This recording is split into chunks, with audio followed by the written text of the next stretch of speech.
एक महत्त्वाची बातमी न्यूज 18 लोकमतच्या टीव्ही स्क्रीनवर तुम्ही बघताय। नवी मुंबईतली ही बातमी आहे। नवी मुंबईतल्या वाशी सेक्टर 14 इथं एमजी कॉम्प्लेक्स मधील रहेजा रेसिडेन्सीच्या बी विंगला 10व्या मजल्यावर आग लागली।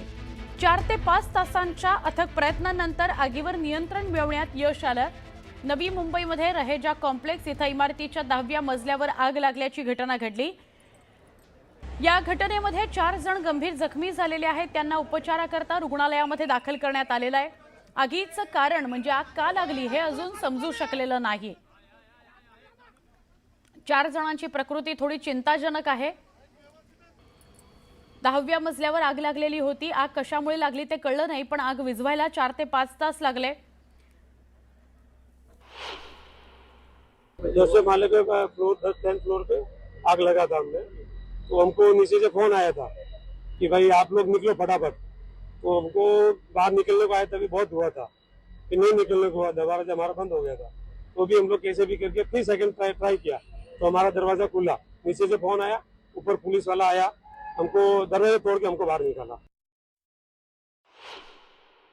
साधारणतः आत्ताच्या परिस्थितीमध्ये आग ही पूर्णतः कंट्रोलमध्ये आहे। 10व्या मजल्यावर आग लागलेली होती फ्लॅट।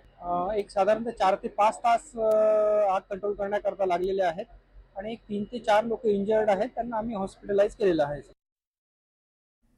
आता आपण पुढच्या बातम्यांकडे वळूया। बातमी ठाण्यातून आहे। ठाण्यामध्ये घोडबंदर भागातील हिरानंदानी इथल्या टॉवरमध्ये आग लागली होती। टॉवरच्या शेवटच्या मजल्यावर आग लागली। या आगीचं कारण अजून समजलेलं नाही, पण आगीमध्ये मोठ्या प्रमाणात घरातल्या साहित्याचं नुकसान झालेलं आहे।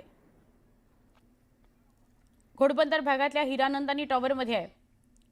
वरच्या मजल्यावर आग लागलेली होती। टॉवरचा वरचा शेवटचा टॉप फ्लोअर जो असतो तिथं आग लागली। आग विझवायला थोडा वेळ लागला, पण आगीमुळे सगळं घरातलं साहित्य जळून खाक झालेलं आहे।